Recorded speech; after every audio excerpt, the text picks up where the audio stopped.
Assalamualaikum warahmatullahi wabarakatuh. Salam jumpa dengan saya Arif Tutorial Channel. Semoga semuanya selalu dalam keadaan sehat walafiat, tetap jaga kesehatan dalam kondisi COVID-19. Kali ini saya akan membahas materi ekonomi kelas 10 masih KD 3.1. Yang akan saya bahas adalah skala prioritas, kebutuhan dan alat pemuas kebutuhan, biaya peluang, tindakan, prinsip, dan motif ekonomi, pembagian ilmu ekonomi. Skala prioritas. Skala prioritas, kita tahu kebutuhan kita sangat banyak, sedangkan uang kita terbatas. Makanya kita butuh skala prioritas. Apa itu? Daftar urutan kebutuhan berdasarkan tingkat kepentingan. Untuk apa? Manfaatnya apa? Manfaatnya adalah membantu mengelola keuangan secara bijak sehingga kebutuhan yang urgen dapat terpenuhi secara maksimal. Kenapa ada skala prioritas? Faktor penyebabnya yang pertama adalah pendapatan. Yang kedua adanya status. Yang ketiga adanya lingkungan sosial. Pertimbangan dalam menyusun skala prioritas. 1. Tingkat urgen. 2. Kesehatan. 3. Pertimbangan masa depan. Dan keempat, kemampuan diri. Tiap orang tentu menyusun skala prioritas berbeda-beda sesuai dengan tingkat pertimbangan. Langkah menyusun. Yang pertama, menulis kebutuhan. Kebutuhannya apa aja kita tulis semua, kemudian kita urut berdasarkan kepentingan. Kemudian kita catat alokasi dana. Kemudian memilih kebutuhan yang memiliki manfaat yang paling optimal. Dalam menyusun skala prioritas, kita perkenalkan ada table statement. Jadi, dibagi menjadi 4 kuadran. Kuadran 1, 2, 3, 4. Semakin ke kiri, dia akan lebih mendesak. Semakin ke atas, dia lebih penting. Contoh, kuadran 1. Apa yang mendesak dan penting untuk kondisi siswa saat ini? Otomatis semua pasti akan menjawab kuota untuk PJJ. Mendesak harus dipenuhi, penting untuk belajar. Setelah kuota mungkin LKS. Apa yang penting tapi kurang mendesak bagi siswa? Seragam. Ya, penting tapi kurang mendesak. Kalau emang uangnya terbatas masih bisa pakai seragam. Kurang penting tapi mendesak. Uang tabungan. Butuh sewaktu-waktu butuh alat tulis. Sewaktu-waktu butuh bayar apa, uang sekolah, kegiatan. Itu butuh uang tabungan. Yang tidak penting dan tidak mendesak. Nonton. Ya, ini yang terakhir kalau kita menyusun skala prioritas. Kalau masih ada uang ya kita penuhi, kalau nggak ada uang ya kita tidak penuhi. Kebutuhan dapat kita artikan sebagai segala sesuatu yang diperlukan untuk kelangsungan hidup manusia demi mencapai kesejahteraan. Segala sesuatu. Makan, minum, rekreasi untuk mencapai kesejahteraan. Kelangsungan hidup untuk mencapai kesejahteraan. Ada faktor-faktor yang mempengaruhi kebutuhan manusia. Yang pertama, lingkungan. Orang yang berada di lingkungan gunung, kebutuhannya berbeda dengan yang berada di kebun, dengan yang berada di lingkungan kota. Lingkungan. Yang kedua adalah agama. Orang Islam membutuhkan baju koko, sajadah. Orang agama lain tidak butuh sajadah. Yang ketiga ada adat istiadat. Yang keempat adalah peradaban. Zaman dulu pelajar nggak butuh kota. Ya memang internet belum populer seperti sekarang. Kalau sekarang sangat butuh kota. Itu peradaban. Jenis-jenis kebutuhan. Kebutuhan bisa dibagi menjadi berbagai macam berdasarkan jenisnya. Yang pertama adalah pembagian berdasarkan intensitas. Keseringan digunakan. Berdasarkan intensitas, kebutuhan manusia dibagi menjadi 3. Primer, sekunder, tersier. Primer yang wajib dipenuhi, sandang, pangan, papan. Sekunder, ya, setelah kebutuhan primer terpenuhi, kita memenuhi kebutuhan sekunder. Penting tapi tidak wajib, contoh kendaraan. Tersier adalah mewah, contoh rekreasi keluarga. Ada kebutuhan berdasarkan subjek. Kebutuhan individu, contoh tas sekolah, dan kebutuhan publik. Contoh kebutuhan publik adalah terminal, busway, itu publik. Motor, itu individu. Yang ketiga, jenis kebutuhan berdasarkan waktu. Ada saat ini atau sekarang, ada masa depan. Kebutuhan sekarang apa? LKS, sekarang nih. Kelas 10, LKS-nya harus sekarang. Kalau belinya tahun depan, ya nggak mungkin. Memang kamu tidak ingin naik kelas. Kalau kebutuhan masa depan, apa? Kakakmu kuliah. Kamu ingin ikutan minta uang kuliah seperti kakakmu, ya nggak butuh. Kebutuhan kuliah ya nanti 3 tahun lagi setelah kamu lulus SMA baru kamu butuh. Itu namanya masa datang. Yang keempat, kebutuhan berdasarkan sifat. Manusia tidak hanya butuh makan dan minum. Makan dan minum itu untuk jasmani. Ya. Makan, minum, pakaian itu jasmani. Kamu pendidikan, kamu butuh pendidikan, itu rohani. Kamu butuh agama, itu rohani. Saya rasa jelas ya. Kebutuhan ada intensitas, ada subjek, ada waktu, ada sifat.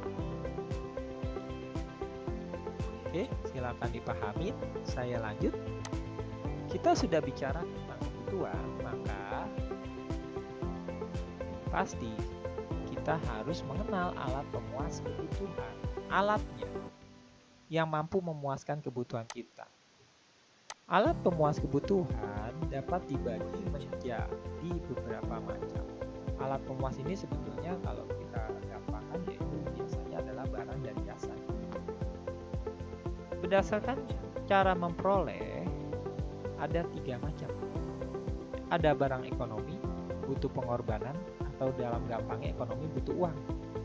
Butuh uang untuk membeli. Kota, itu barang ekonomi.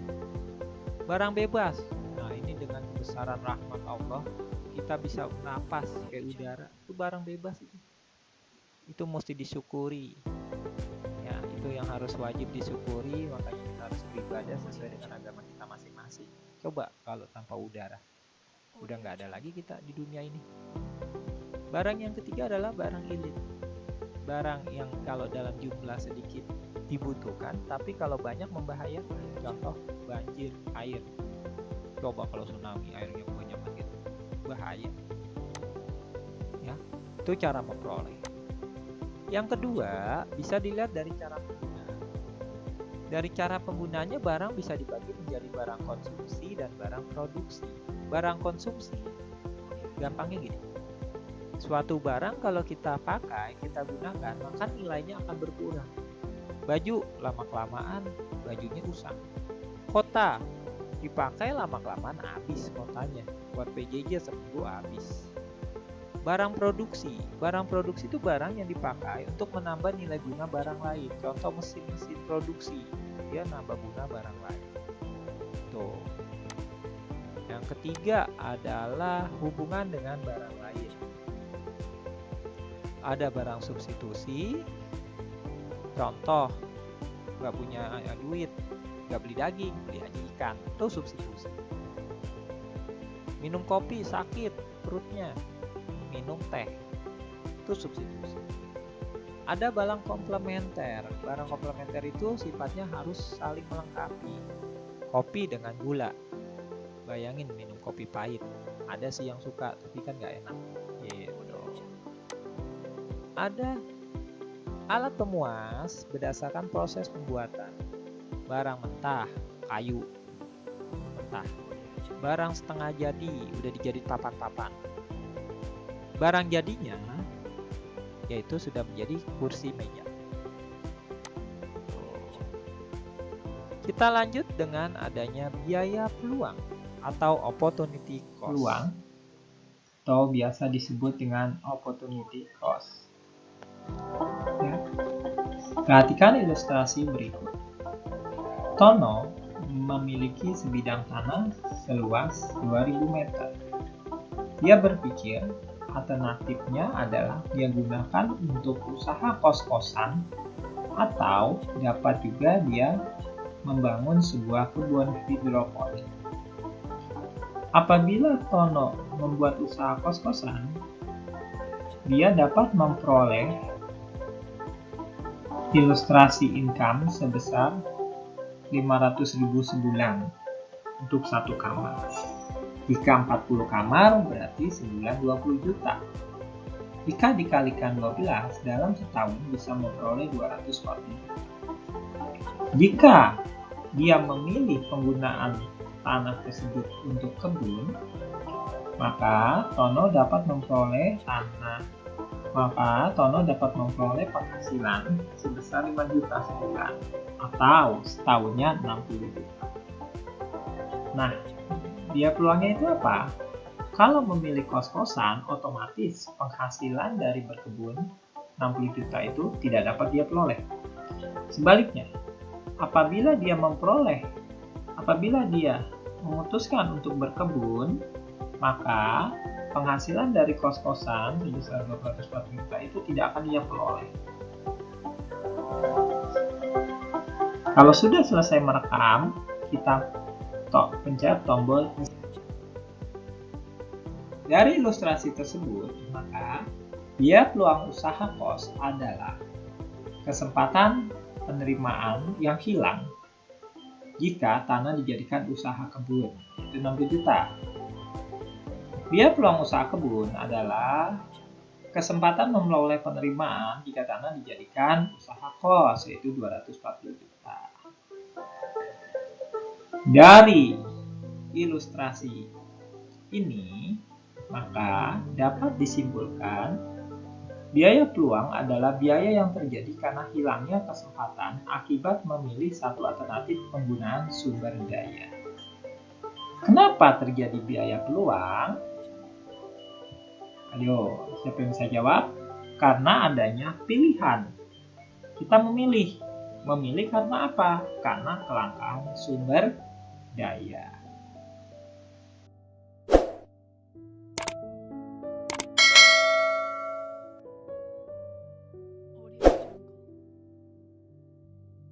Tindakan, prinsip, dan motif ekonomi. Tindakan ekonomi adalah kegiatan ekonomi yang dilakukan oleh manusia. Kegiatan ekonomi. Ya, maka tindakan ekonomi ini ada 3. Ada kegiatan produksi, menghasilkan barang dan jasa. Ada kegiatan konsumsi, mengurangi nilai guna barang dan jasa. Dan kegiatan distribusi, atau menyalurkan barang dan jasa. Dalam melakukan tindakan ekonomi, seseorang dilandasi oleh prinsip ekonomi.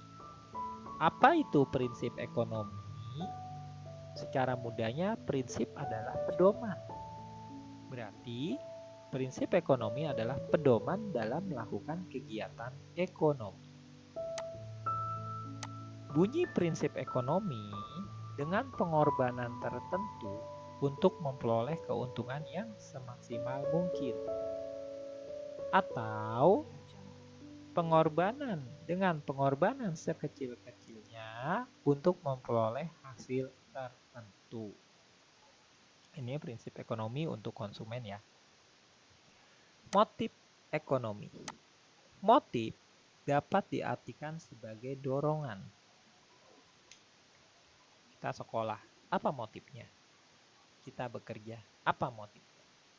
Motif ekonomi adalah dorongan dalam kegiatan ekonomi. Ayahmu bekerja, untuk apa? Yang pertama, untuk mencari laba, mencari untung. Ya, ini untuk produsen ya. Yang kedua adalah untuk mencari kekuasaan. Yang ketiga untuk mencari penghargaan. Kalau untuk konsumen, kayak rumah tangga kayak ayah kamu misalnya, yang pertama otomatis bekerja karena ingin bertahan hidup. Yang kedua memperoleh kepuasan. Yang ketiga buat beli mobil, buat jalan-jalan, untuk memperoleh status sosial. Ilmu ekonomi pada dasarnya dapat dibagi menjadi 3. Ada ilmu ekonomi deskriptif. Ya, apa itu ilmu ekonomi deskriptif? Ilmu ekonomi deskriptif menggambarkan berbagai kenyataan melalui data-data. Contoh, ilmu ekonomi krisis moneter tahun 1998. Jadi dia memaparkan data-data yang terjadi pada tahun 1998. GNP-nya bagaimana, inflasinya bagaimana, PDB-nya bagaimana. Yang kedua, ada ilmu ekonomi teori. Apa itu ilmu ekonomi teori? Ilmu ekonomi teori menjelaskan pengertian permintaan. Apa itu permintaan? Menjelaskan hubungan sebab akibat.